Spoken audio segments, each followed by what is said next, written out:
أعوذ بالله من الشيطان الرجيم.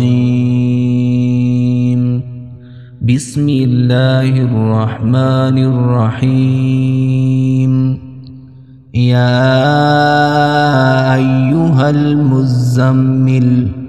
قم الليل إلا قليلا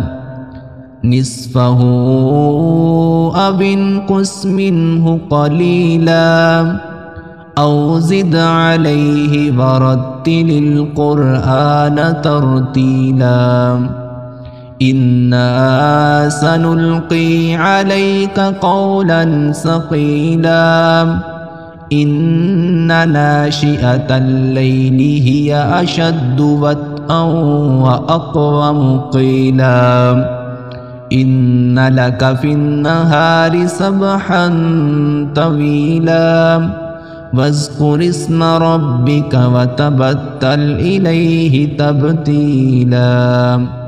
رب المشرق والمغرب لا إله إلا هو فاتخذه وكيلا واصبر على ما يقولون واهجرهم هجرا جميلا وذرني والمكذبين أولي النعمة ومهلهم قليلا إن لدينا أنكالا وجحيما وطعاما ذا غصة وعذابا أليما يوم ترجف الأرض والجبال وكانت الجبال كثيبا محيلا إنا أرسلنا إليكم رسولا شاهدا عليكم كما أرسلنا إلى فرعون رسولا فعصى فرعون الرسول فأخذناه أخذا وبيلا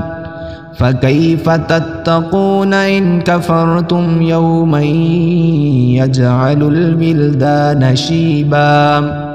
السماء منفطر به كان وعده مفعولا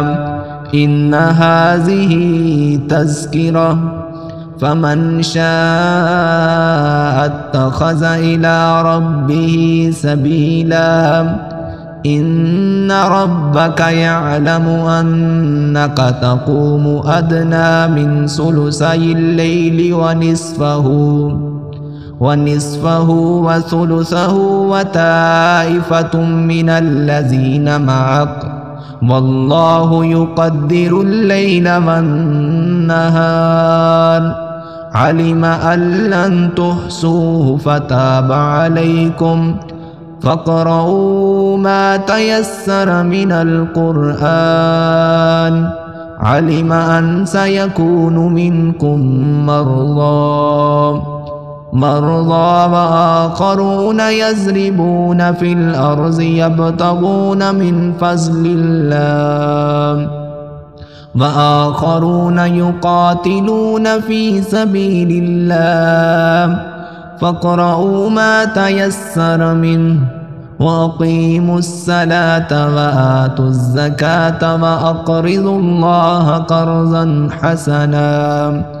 وما تقدموا لأنفسكم من خير تجدوه عند الله هو خيرا وأعظم أجرا واستغفروا الله